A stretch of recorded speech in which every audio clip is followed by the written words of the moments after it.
Hey everybody! Today I'm going to be creating a cute little happy birthday card, and it's going to feature one of my favorite color schemes. I love to do black and white with just a pop of color. So I'm going to start by making my black and white striped background. The easiest way that I found to do this is to just take an A2 piece of cardstock, so it's 4 1/4 by 5 1/2, lay a couple pieces of purple tape on my work surface, and I like to use a grid so that I can make sure they are evenly placed apart.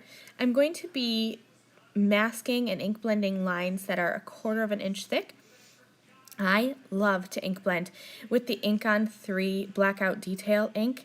This ink is super crisp for stamping, but it is also super crisp for black ink blending. So all I'm going to do is just move my little strips of purple tape up and down and keep on blending until my whole background panel is full. Now you're going to see when I remove my purple tape here that I have a super heavy hand when I'm ink blending, so I had a little bit of oopsies and got some ink in places where I didn't want it. And so a white gel pen is one of my best friends in the craft room. I just use that to kind of clean up my edges, and I do that with stamping too. And you're going to see me do that in a little bit here. So my images are going to be from the Big Bold Magnolias stamp set. So I'm going to stamp out 2 flowers, one of the little buds, and then a bunch of leaves, and I'm going to color them in with my Copic markers. I'm doing simple Copic coloring.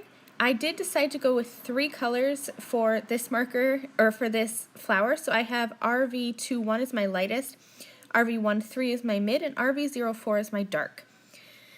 When I color, I like to start with my darkest, so I'm going to go in with my RV04 anywhere where I think there's going to be shading. So anywhere where the petals are tucked underneath, and then kind of those outer petals that are showing.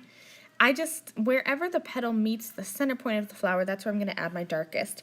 Then I blend out with my medium, and then all over with my light color. Really easy.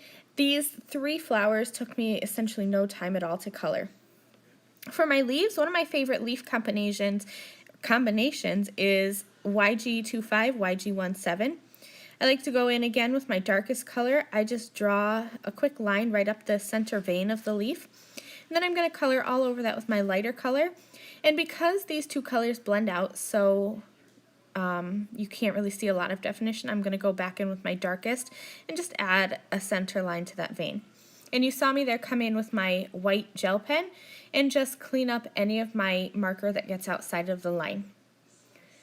I cut everything out with the Big Bold Magnolias dies, and I arranged them on my card in the way that I thought that I would like them. Then I took a couple pieces of purple tape and laid that down on top of my images, and this allows me to just pick up all of those die cut images all at once. I'm going to just make sure everything's arranged how I want it, and I'll flip this over so the back is facing up.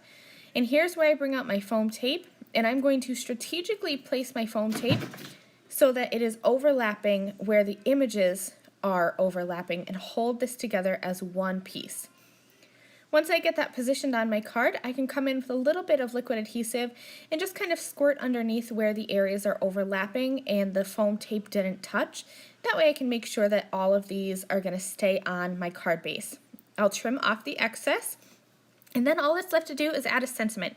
So I used the Dogwood Flower stamp set, and I stamped the Happy Birthday onto a white sentiment strip, and I added that to the center of my flowers, and that finishes this card. Thank you guys so much for watching. See you later. Bye.